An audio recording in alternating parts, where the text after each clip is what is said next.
résistance prendra contact avec moi. Du bon côté, j'ai fait ce qu'il fallait faire, c'est tout. On était en guerre. C'est ce jour-là que j'ai décidé de rejoindre l'Angleterre. On me faisait des V avec des croix de Lorraine. Vive De Gaulle, les Allemands à la porte. Ça serait terrible si on oubliait. Le témoignage, c'est pas une contrainte, c'est un devoir. Hein, c'est un devoir. Moi, la résistance, elle existe toujours.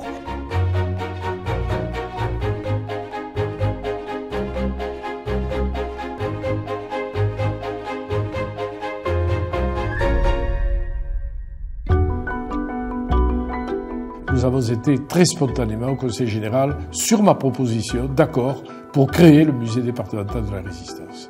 Aujourd'hui, je constate que c'est une réussite et que le but que nous avions recherché est atteint, à savoir former les générations successives pour qu'il y ait, en fin de compte, la notion de ce qui a existé. Il y a 5 ans, nous avions 11 000 visiteurs par an. En 2014, nous en avons un petit peu plus que 20 000. C'est donc un succès et nous sommes très contents de cela. Résistance, déportation, ceux qui ont souffert, ceux qui ont été courageux, ceux qui ont été peu nombreux au début et qui ont payé de leur vie le fait d'être résistants, sont honorés dans ce musée. C'est la moindre des choses que nous, la génération suivante, nous devions faire. Pour moi, ce musée, c'est la mémoire qui se perpétue dans le temps. Plus ce musée sera visité, plus l'esprit de la résistance se répandra dans le public, parce que beaucoup de gens n'ont pas été, le mot n'est pas trop fort, n'ont pas été instruits sur la chose. Je pense que le musée permettra à l'esprit de la résistance de survivre. Quand on arrive dans ce musée, on y trouve beaucoup de documents, beaucoup d'objets, de photos qui interpellent et qui nous font comprendre ce que nos parents et nos grands-parents ont pu vivre à cette époque-là. Très facile d'accès, déjà par les personnes qui vous guident et qui font des visites pour des élèves, mais bon, auxquels on peut prêter l'oreille. Je pensais que c'était un lieu plein de tristesse, de noirceur. Finalement, ce lieu parle aussi beaucoup d'espoir.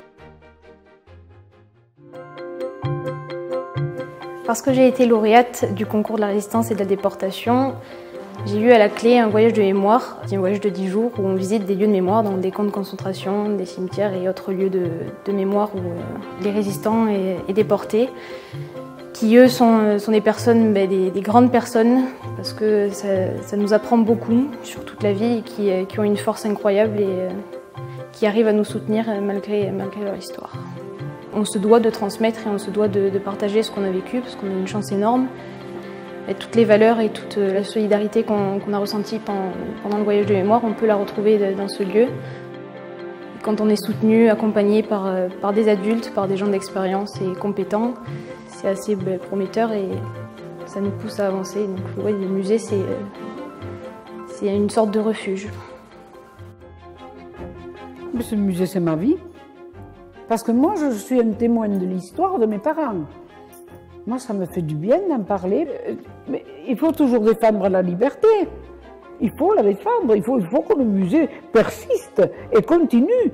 C'est la mémoire. Pour moi, les jours heureux, c'est les jours où j'ai passé au musée. Notre succès est grand, mais nous devons continuer. C'est trop précieux. Dans le sens du courage, dans le sens de la volonté de liberté exprimée par les premiers résistants, jusqu'à ce que nous ayons cette notion historique, plus jamais ça.